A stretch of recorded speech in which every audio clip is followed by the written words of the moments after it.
at integrated schools. And guess what? They were at the top of the class. They were the brightest students in Eastchester schools at that time.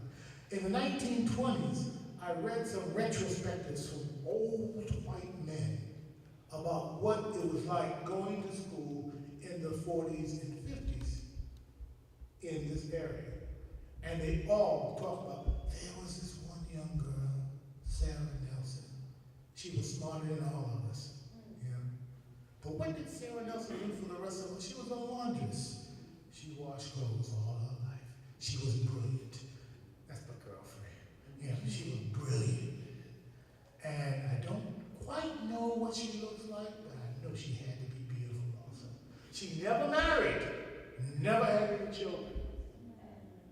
She was an activist. She was a part of the temperance movement, the Westchester Christian temperance movement, with the women, carrying it, going around to these saloons that were down here, busting up bars, taking bottles, and she was a humdinger.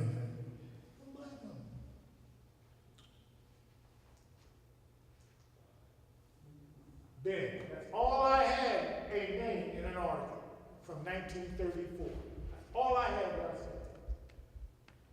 They said he was a Negro. That's all I knew. A Negro. In that article from 1934. They said he was a squatter. Well, a squatter means that you're stealing something that doesn't belong to you. So when I put that together, I'm like, this doesn't sound something fishy here. About a black man living down here, owning property, 1818. We know that he had the property then. They say he's a Negro, and he was a squatter. Something wrong here. So being a young PhD at that time, I went to work, man. I just started digging at this thing and peeling off the pieces. And what came out of this is now a national story.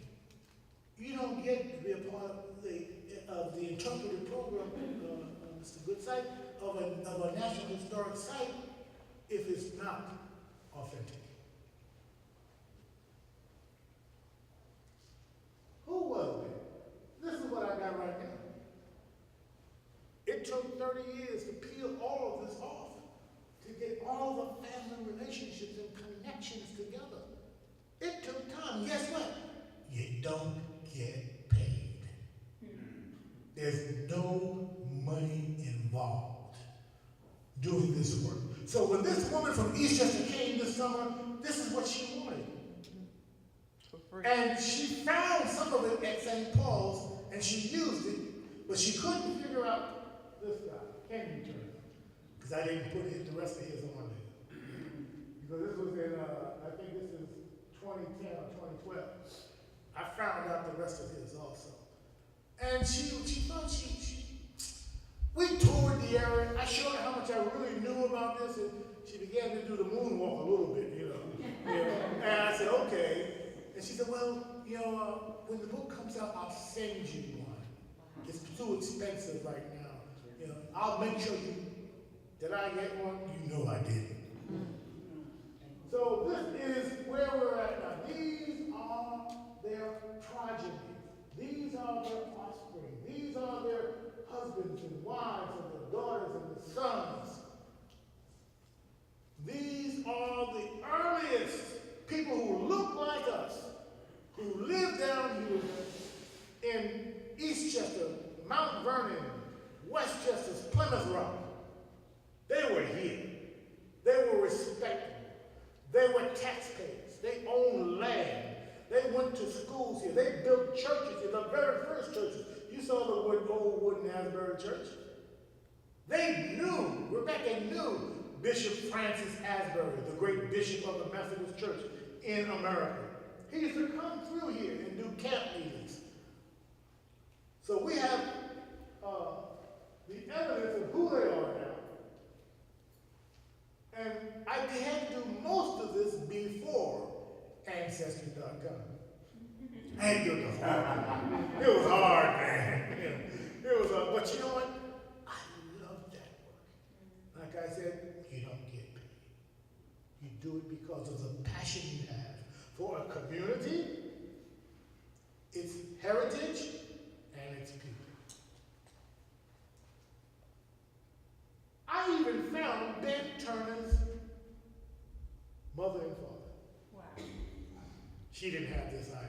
I didn't give it to her either. You know. This is Ben Turner was not from Eastchester. He was from the next town over, the town of Westchester, which is now the Bronx. He was from down here by Gun Hill Road somewhere.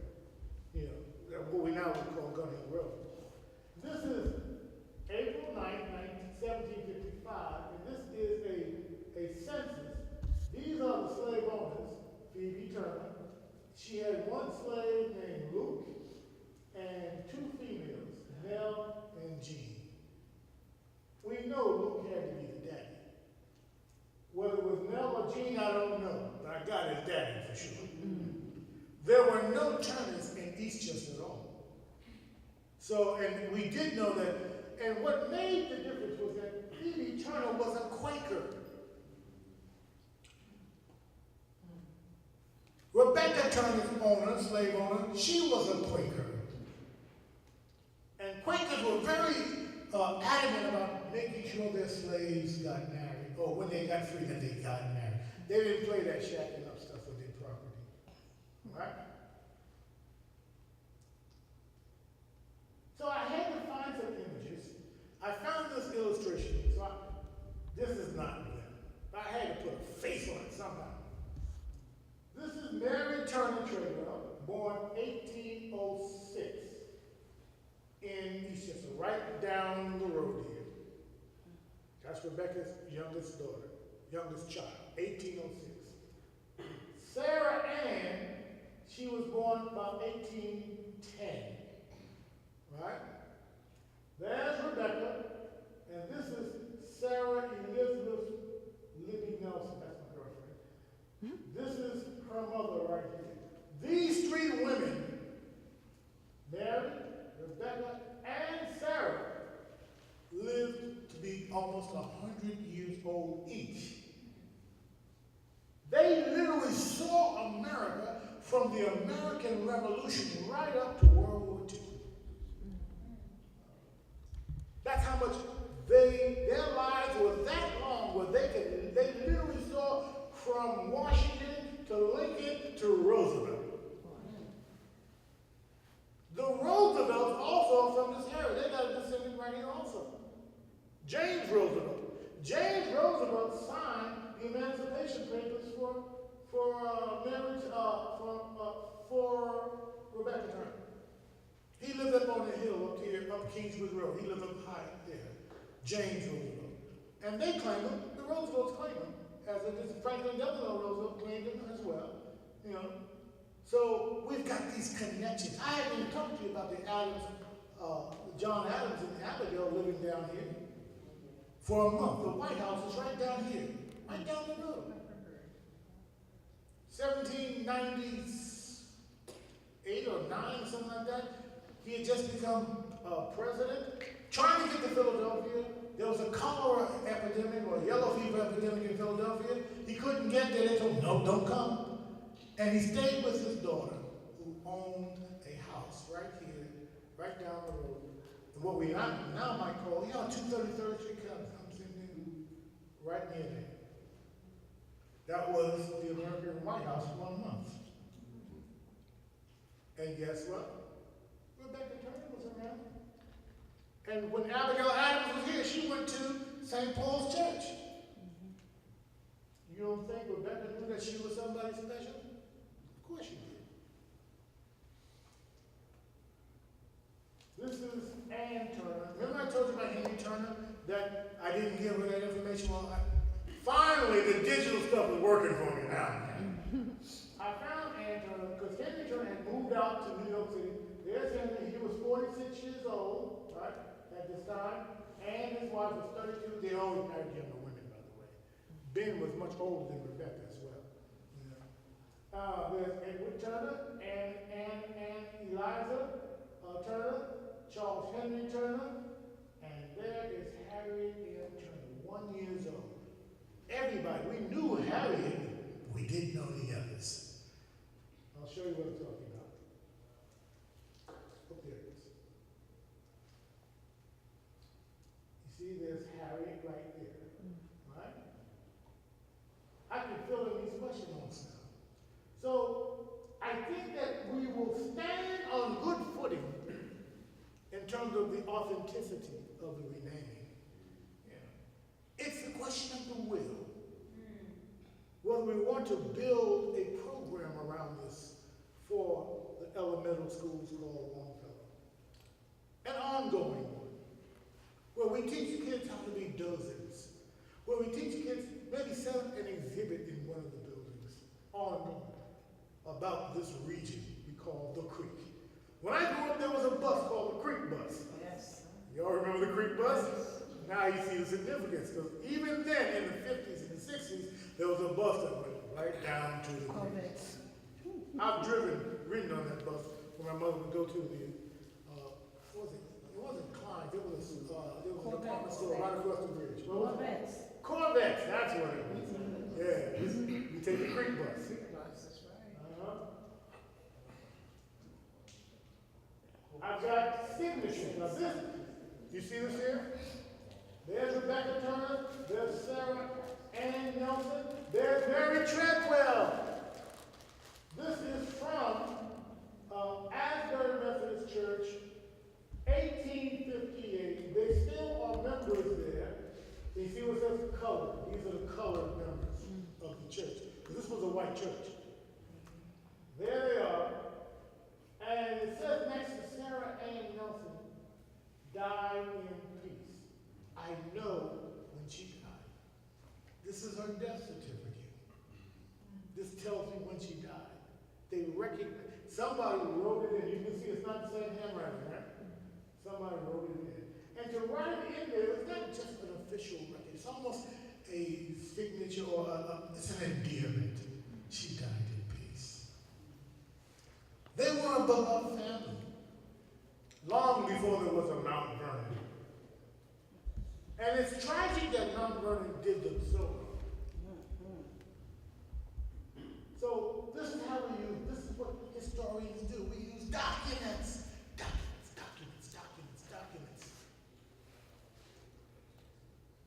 There is the black cemetery. They have a black burial ground down at St. Paul's Church. We talk about the one downtown Wall Street, you know. Now here's the difference between Wall Street. That was a great find, that thing on Wall Street, man. You know, it was great, but you know what? They were just bones. We don't know anything about any of those people in there. But we can resurrect their lives here. We know who they were. We know something about their hopes, their dreams, their desires, what they wanted in life. We know, I even know what the Turners ate. That's what the article is coming out now with the culinary historians. Man, I found something, man, that is, oh, it is absolutely, it blew their mind that I could actually go into Rebecca Turner, the famous cook from Guy's Tavern. I could go into her pantry and figure out what she was feeding her family. I'll show you that. They just relocated Rebecca Turner's site because it had been lost. About 2 years ago, they found it. Right? This is Emmeline, one of the daughters. Right? This is what the inscription says right there. Daughter of Virgin and Rebecca Turner, wife of James Pierce. There's Sam Nelson's. Sam Nelson died January 22, 1867, age 70 years old. For 30 years, attached to the family of John Briggs. John Briggs is that Crawford Tavern house. For 30 years he worked there. Right across from his house, right across from St. Paul's Church, that famous tavern. Now, Sam Nelson is also the father of my girlfriend, Libby Nelson, Sarah Elizabeth Nelson. She is the last, she was the last living heir of this great family. When she died in 1941, there was not another one on the planet. Not one. And I've done a good job of illustrating. And she told me, because she was so brilliant, she kept records. And when they took her land in 1937, they went up to, because they drove her out of town too. That's why she likes me, because we know what it feels like to be driven out of town. Right? Yeah, and so, when they drove out of town in 1913, 14 or so, she first went to New Jersey, then she went to Rockland County, and then she lived out the rest of her life in Nyack, New York. In 1937, when they were about to do make that final determination to foreclose and to take that property for real, for Oil City, they sent the corporate counsel of the city up there to take a deposition. She gave him a 10-page deposition about everything. And that's how I know so much. She left a paper trail of their family. And I'm going to show you some letters she wrote. She fought for her family from about 1910 to 1941 to the day she died. She died in August 1941. And guess what? The property was sold to Fee Oil Company in June 1941. It was almost, she says, I can die now. When you see the letter she wrote, you'll see what I'm talking about. She didn't die until that was finished. You talking about a great Hollywood script, man? Ooh-wee. That sounds like Oscar to me. You know? Great story. So everything was about location, location, location. In the 90s, I went around telling this with my daughter. She was a big girl now. You know, she made me a grandpa. You know, also. But we went around all over the place telling this story. And when the word got out in Rockland County, a woman called me, a white woman. She said, I read about your story in the Rockland, whatever the newspaper is up there. And she found my number. She called me. She said, I want you to know I knew Libby Nelson. I said, what? Yes. She worked for my mom and dad from about 1920 till about 1935. I was a teenager. Let's see if that's her. There she is, right? I met her in a diner in Rockland County in Nowell. That's when she was a teenager. This is when she knew. That's her mother right there, right? She said, I knew her. I can tell you what she looks like. I can describe her for you. And what's extraordinary, Ms. Horton, is that when Libby Nelson died, she had no one in the world. You know how I know? No one else? Because everything she had left in her possession, she willed it to her former patron. She gave it to them. And Kathy told me they were so embarrassed because here's this colored woman, leaving them an inheritance, wasn't much, but she had no one else in the world. She died. And there was no one to take her body back down here.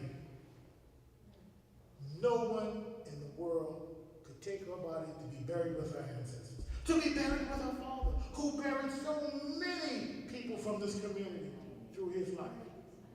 With her grandmother, with her grandfather, her aunties, they're all buried back here. She is now buried in, anybody know where the Rockland Mall is? There's a cemetery there called the Mount Moore Cemetery. It's a segregated black cemetery. They took her body and buried her there at the top of the hill. I went out there, and she's kind of overlooking the Hudson. It's not the Hutchinson River, but it's the Hudson.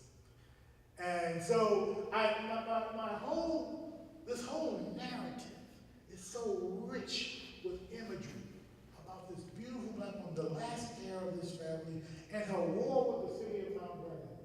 Mount Vernon comes into place because of the train. That's what the book is about. They built a railroad line about 1850 right through the heart of the farms of this town called Eastchester. And then 1,000 New Yorkers came and began to build houses here. And before long, you get this whole burgeoning explosion of a suburban urban community. Let's see what I got here. This is the article from 1934. This is a reprint of the article. That's Fee Oil. You know where her house was? Their house was? Anybody know where the original Columbus Diner was? Right there, Columbus Diner, right over here. That was their property. That was the turnover. And the car wash used to be there. That was their lot. And in the back, Fee Oil, when he bought the property, he built this building to do his oil business. And it was $41,000 that he paid for it. That's Depression era dollars. That's a whole lot of money. She got nothing. The estate got nothing. So I did this book here. When the train came, this is the creek here. There's the church. There's Ben out there working his little land, right? There's the women again. This is another version of the chart. Man, this is a great story here. My artist, Carl Robinson, this is real. This is a real true story. When he did this book, right, he drew this scene of them eating at the table, right, and they're saying prayers, Ben, Rebecca, and the children. I had not 1 ounce of proof that had ever happened. I was doing creative immersion into the story. I was being a little creative. Do you know, within 5 years, I found a letter. Let's see if I can find that letter for you. I can't bring it up for you. Let me see if I can read it from here. And I imagine that's what Libby looked like in her mid-age. It says here, right here, beginning right here, it says here, she's writing to the city of Melbourne, County Court of Westchester, actually, and the city of Melbourne. I received a copy of the summons for taxes and have not been able to answer it till now. We paid our taxes up a little after the assessment of Fulton Avenue, which proved too much for us. Our well was spoiled, with which we endured a long while. There was pollution. They couldn't even use their water well anymore. Listen, then the dump came. That is the dump that's down at the end of the creek. You go, it's where our incinerator is now. All right? So they were being polluted out as well. The land, then she says here, the land is in your hands. No, we were compelled to leave our home. The land is in your hands. I am the last heir. The city may go right ahead and do what they like as before. It is now over 100 years ago since our dear and godly grandparents gathered their children for family prayers, morning and evening, and a blessing at each meal. And it was handed down to us, nor to me, the last heir. Now I can say with boldness that their God is my God, a father to the fatherless, a judge of the widows, Psalm 68:5, and the Lord is my shepherd, I shall not want, Psalms 23:1. Respectfully yours, Sarah E. Nelson. She bad. She put the mojo on it. She said, I may be an old woman now, but y'all go ahead and do what you're going to do anyway. I've been fighting you for over 20 years, trying to hold on to this property. I'm an old woman now living in Nyack. But when I saw that reference to prayer, it made that all right. I said, all right, I'm still an authentic, I didn't make it up. They really did it. So sometimes when you're doing these kind of historical projects, you got to go ahead.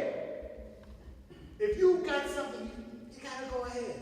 If you wait for exactness, you will never get the story done. Because the ancestors are with you. I'm spooky like that. I believe in the spirit world. They were with me over these last 30 years. And the very fact that Elias believes in the story, he asked me about it. I said, well, I knew that the federal government has gotten on board because I knew what they did down there. But to have Mount Vernon even consider it is a blessing. It's been a long time. There's my Libby as I proceed to telling the story to children. That's the creek. That's what they wanted it for. Sam Nelson, her dad, he was a runaway slave. How do I know? Because when she died, this is a letter to Henry Fay from that Crawford House, right? He was one of the descendants. He told the story about what this inscription really means that he worked for. He literally walked up into their door in the 1820s. Sam Nelson did, and said, they knew he was a runaway slave. He said, all I want to do is get some work. And they trusted him. They brought him on. He spent 30 years working, a runaway slave. I don't know where he ran away from, but you know what? Probably after a couple of days working for them across the street from the church and from the Turner property, I'm sure Sam looked over there and saw one of them fine Turner women, Sarah Ann. He said, I like her. And he married her. They got married. And so it's just a wonderful narrative. I need to retire again so I can write this film script. It's a great story. A great story. It's an inspiring story. Here are the foodstuffs, but I can't do all that now. Inside of the Book of the Dead, over down here at St. Paul's Church, I'm going to bring it in because I know I'm getting along because I'm excited about this. You guys got me excited. Over here, there is what they call the Book of the Dead in St. Paul's Church, where they list every single burial that they've conducted. You know they've got almost 10,000 bodies buried back there? That little plot of land back there. They have them listed of where the bodies are, who dug the graves, and what's important is they even tell you what they paid them. Sam Nelson dug graves here about 20 some odd years. And they list what they paid him. It was food. It was barter. He took that food back to his mother-in-law and to his wife, and they cooked. I now know what their nutritional life was like, what their delicacies were like. There's an entry in that Book of the Dead, July 3rd, 1844, something like that. July 3rd. July 3rd. It says here, Sam dug grave or something like that. It says he got some firecrackers and a bottle of beer. Now we know what Sam doing on the 4th of July. Oh, it's some flounder hooks. He was going fishing. He was going to drink him a bottle of beer and set up some fireworks for the kids. And so here I have this recipe. I believe this is the one about Sam Nelson fried flounder. It's based on that document. They had a fish fry on July 4th, man, right down here, man, And I'm sure that, and they cooked in lard because they also got lard. I'm sure that fish smelled up the whole community. Friends, everybody was coming to their fish fry. Right? This is the documentation right here. So I created this recipe, Sam Nelson's fried flounder, right?